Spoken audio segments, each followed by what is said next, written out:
mate. Not good.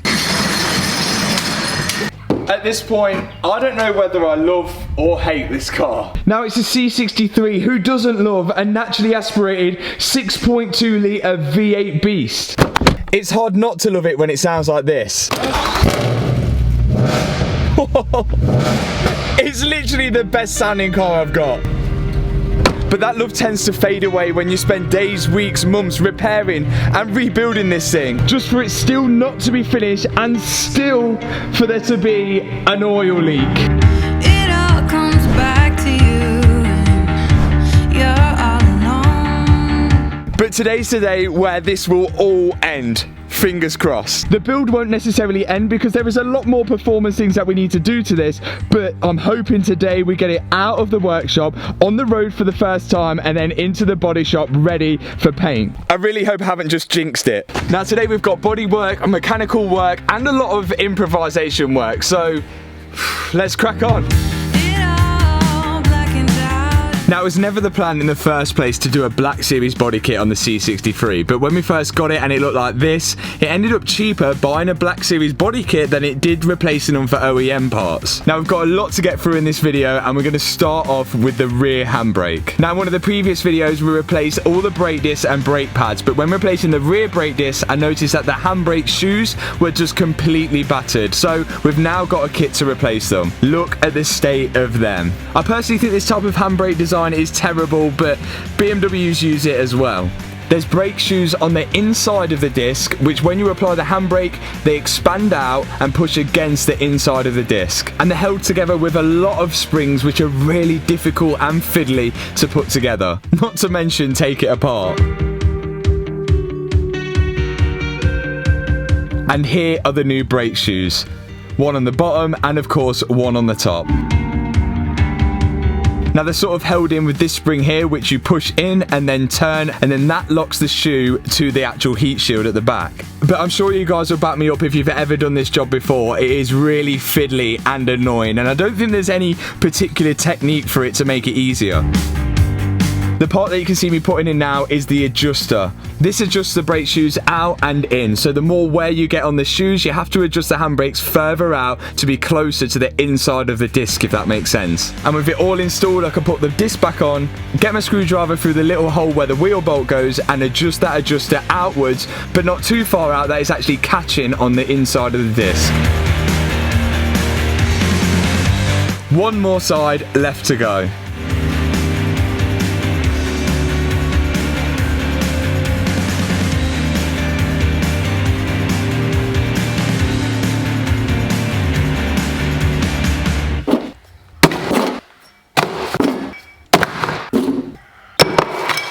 Okay, so handbrake sorted. We're starting off easy and we're going to progressively get a little bit harder as we go on throughout this video, but I'm determined to get this thing on the road.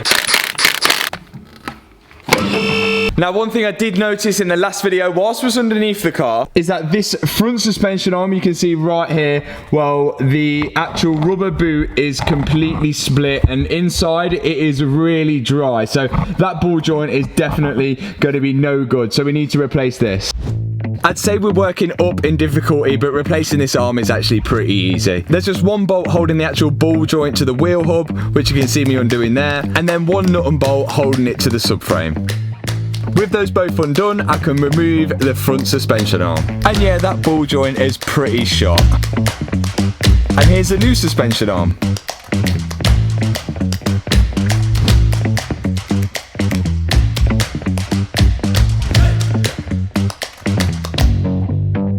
Nice and easy replacement. Now we're on to removing the front bumper, which brings us on to the sort of next job.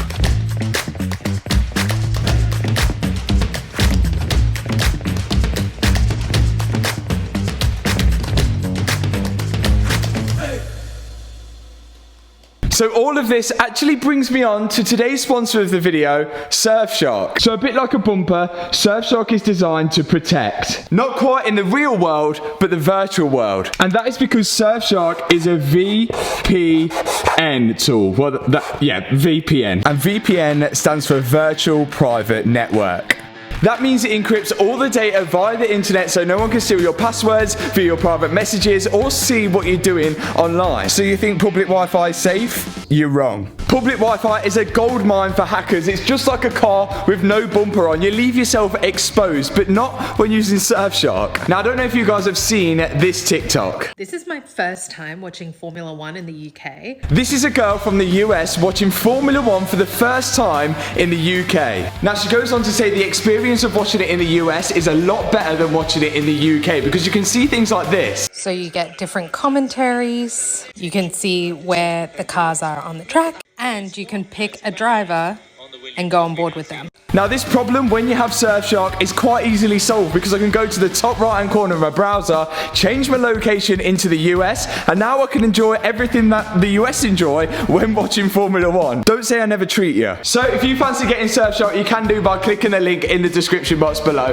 and use code Matt Armstrong, and that's going to give you 83% off plus an extra 3 months for free. There's a 30-day money back guarantee, so there's literally no risk. Now have I opened another big can of worms. As you notice, this front bumper doesn't have any holes for the parking sensors. Now I went ahead and bought a wiring loom for parking sensors and all the 6 parking sensors which should go in to that Mercedes front bumper, as I didn't have them in the first place. And at the end of that wiring loom is an 8-pin plug. Now here's where the problem occurs. I looked around everywhere along this front of the Mercedes for a female 8-pin plug for that to plug into. I couldn't find one. But this is what I did find. Loads of exposed wires, which were in the place of where that 8-pin plug should be. So it seems when the car was crashed, it not only ripped the front bumper off and the wiring loom, it also took a lot of the wires with it. Now, right now, I don't have a female 8-pin plug that I could wire into those exposed wires and then plug into the parking sensors. But that doesn't stop me installing the parking sensors to the front bumper, along with loads of the grille parts as well, that we need to finally get it on the road and to the body shop. Now, right now, we don't have a stock front bumper that we can use as a reference to where to drill the parking sensor holes. So I'm just going to be using the rear bumper as the reference for now. Hopefully this will work. But when I placed the masking tape on the front bumper, I then learned that the actual front of the car has 6 sensors and not 4. And one of them should go here, which I can imagine is going to be interfered with this front canard here. So I had to make a decision here. And that decision was to sack off the front parking sensors. Because if I go through all that work of repinning the wires, drilling the holes, just for the parking sensor to be constantly beeping because of that front canard, I'm going to be losing my mind. So instead, I moved on to finishing off the front bumper with the new grills. Again, a pretty simple and easy job. We've just got to cut the grill to size, and then there's already little fiberglass blocks around the outside of the air intake holes that we can use to drill in some bolts to hold the grill to the bumper.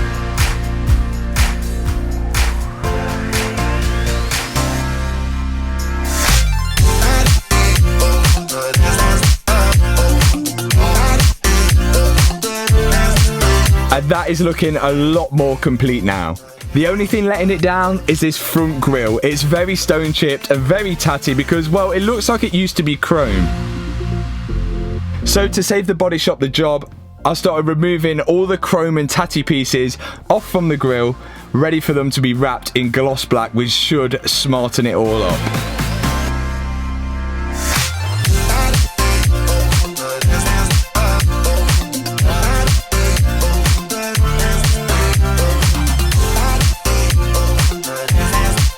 Now I'm trying to get rid of pretty much all the chrome on the car, including the front surround of the badge. So out comes the dechroming tape again.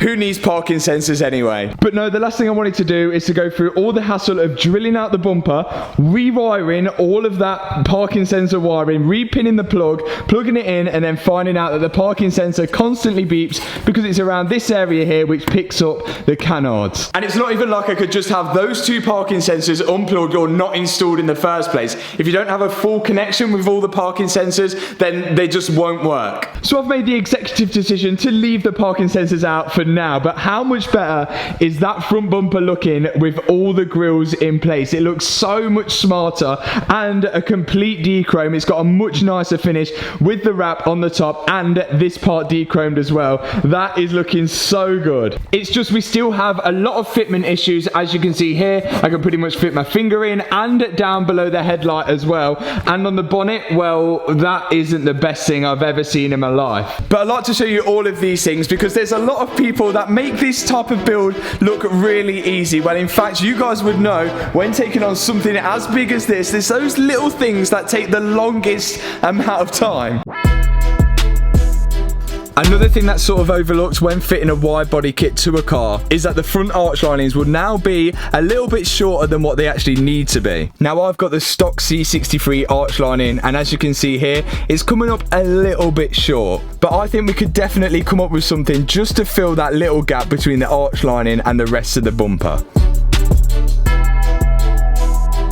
And it seems to be the same story for the rear arches.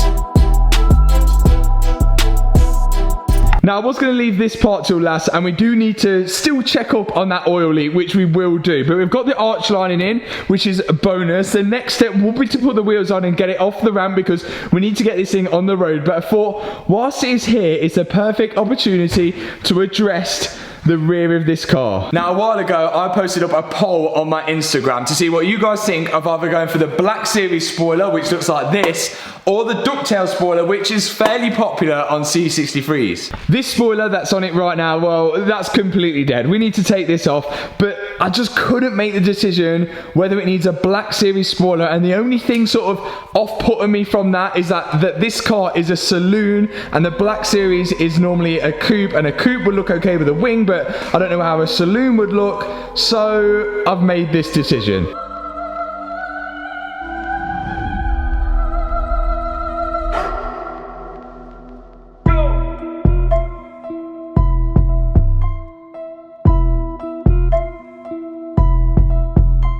Of course, I went for the Black Series big carbon wing. Was there any doubt? I couldn't just half-heartedly do a Black Series conversion and not have the wing. Now, I've got this wing from VOGUE Automotive, and they do loads of add-on and accessories for, well, pretty much any car. I've put a link in the description box for them. And there's also a discount code for you guys to use as well if you need to grab anything for your car. But for now, we need to get this old wing off and get the new one installed. Yeah, I'm watching the rise, and I wouldn't say I'm shocked because I'm hardly surprised. So, did I make the right decision or not? I guess we're about to find out. But after removing the little spoiler that was on it at the moment, it left so much adhesive residue on the boot. At first, I started trying to remove this with adhesive remover and a heat gun, but it just was going to take ages. So I got the polisher out and started hacking at it with the adhesive remover and the polisher. And that seemed to have done the job. Time for the new big wing to be lined up on the boot, and I know what you're all thinking already. Now, I found the best way of doing this is running a lot of masking tape along the top of the boot, and then I could draw on it and mark out where the center of the boot was. Once I got the center line of the boot, I could pop the wing in place, measure the distance between the two brackets, and work out the center point between them, and make sure that that center point lines up with the center point on the boot. Now, in order to know where I'm going to drill the holes, I placed the wing upside down, ran a line of masking tape along the bottom of the bracket, traced out the bottom of the bracket with a Sharpie, whilst also tracing out where the holes were, as you can see here. Then flipping it over, peeling off the masking tape, and then line it up with the existing stencil that I already drew on the boot. And then I could be confident that I'm drilling the holes in the right place. Next step is to remove all the trim from the inside of the boot. And if you know the deal, then you know the deal. If it's real, then you know it's real. And then I can see one hole here, another hole here, and the third hole is just behind this part there. Let's have a toast for the real. Let's have a toast for the real ones. So all I've got to do now is thread a bolt through the bottom of the boot and into the bottom of the big wing.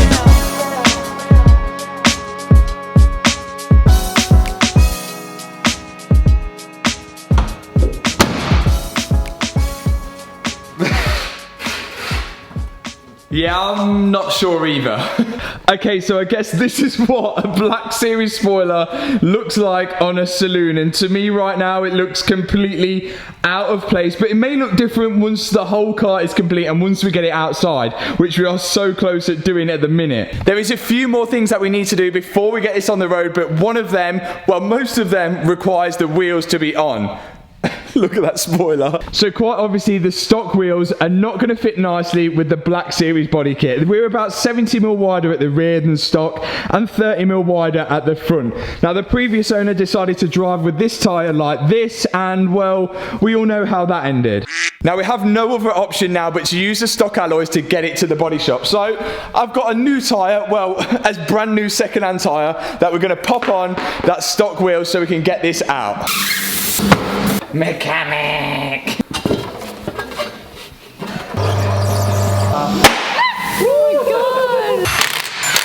One last thing whilst we're in the ramp, the oil leak. Now if you remember in the last video we took this sump off and then also the main sump here, and that required the whole of the subframe to come down. Now the oil leak was predominantly from this left hand side here, whereas now it's a lot more wet on the right hand side. Now remember, if the oil leak is coming from the upper sump, which is the one above the main sump, then it's an engine out job. But fingers crossed, I actually think this oil leak is a new one, which is coming from this lower sump here, because I probably just did a crap job at sealing the thing up. I did use RTV sealant, which is heat resistant and everything like that, but perhaps I just didn't quite get this corner, or I don't know, but this is not a hard job. So that could just be my error, but these things happen and I'm not too worried about it at the moment, because later down the line we've got a few things to do to the engine, which, well, we'll address that when we come to it. Let's get it off the ramp. You know what? The Black Series ring, it's growing on me. It's growing on me. Let me know what you think in the comment section. But we cannot send this to the body shop with all of this chrome on it. So let's get rid of that chrome and then let's get it out for the first drive. Now chrome on this car, I just think dates it a lot more than it should. So the Hexis dechroming tape is coming out again. You guys have seen me do this 100 times over now, but I'm sure you would agree that this completely transforms the look of the car.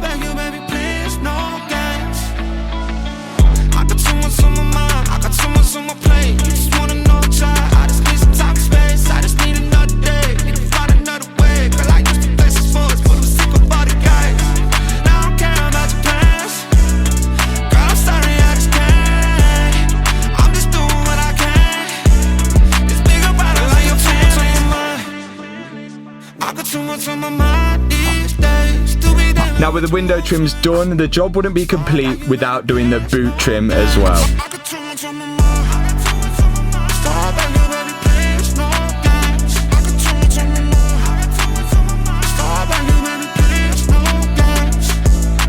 One night, one drink, one dance, now it's one fight. Last shot, last chance, and I'm alright. I don't need your ass. Keep on playing games and I'ma leave your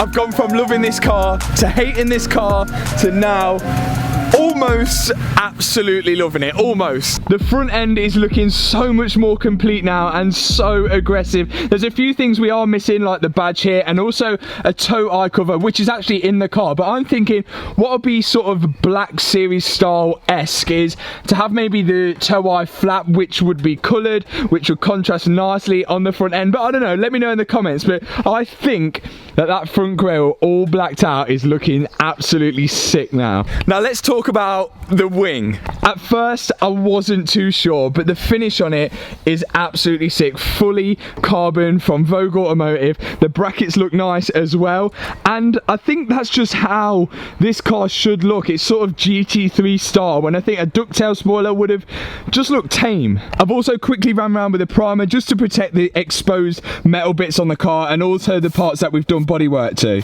And that is because finally I'm going to get to drive this thing out on the road. I really hope this goes well, and I'm so excited to actually drive a C63 for the first time, which isn't around a car park. Let's get this car on the road. First time driving the C63, first time ever driving one of these C63s, and first thing I notice, if you look behind me, the huge wing in the rear view. I'd just like to mention that we've never actually heard this exhaust with the long tube headers on under load on the road, so I can imagine this is going to sound absolutely nuts.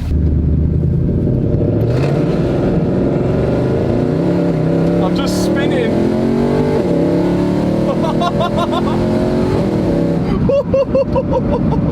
The tracking is so far out. Forgot about that.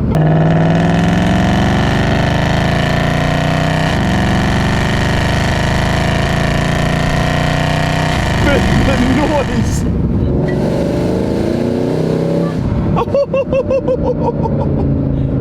And now it's decided to rain, which just makes it even better. A V8 rear wheel drive. Yeah, this is not going to end well, is it?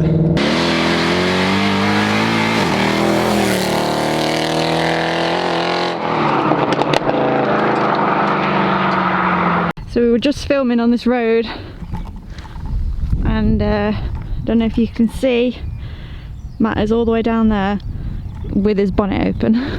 Oh no, we have a problem. Oh dear. Okay, not good, not good, not good, not good. Oh dear. Yeah. Well, we're bound to get some issues, but what has happened here? I think we have popped off a coolant pipe. Not the best location for that. So, this line all along here is coolant. But I think that coolant hose has actually popped off before. So either there's an airlock in the system or something's pressurizing too much. Maybe the thermostat isn't opening or something like that.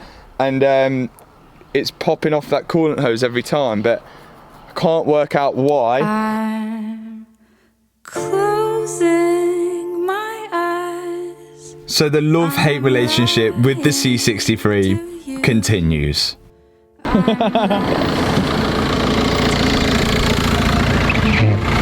Yes. Yeah. I need some coolant, please. There's your coolant, mate. Thank you. What are you even doing? Just filming on it. Okay, hopefully the day might be saved by Fabian, but it doesn't look like we're going to the body shop now because we could have more issues with this. So the thing is, that top radiator hose has came off before, which is quite worrying. It could either mean, well, I'd say three things. One, the clips on the top radiator hose which hold it in are just no good. Two, we could have a thermostat which is blocked up, which is causing it to pressurize, but then I would assume that the engine would overheat, which it doesn't until the radiator hose pops off. Or potentially a blown head gasket, which would be bad because when I'm putting my foot down, it could be blowing exhaust gases into the coolant system, which could cause it to pressurize and blow off. But so many issues, and the only thing I want to do right now is get back. That was a first drive. It was a short-lived one. We didn't make it to the body shop, but thanks for watching this video. I guess I'll see you in the next video. Peace out.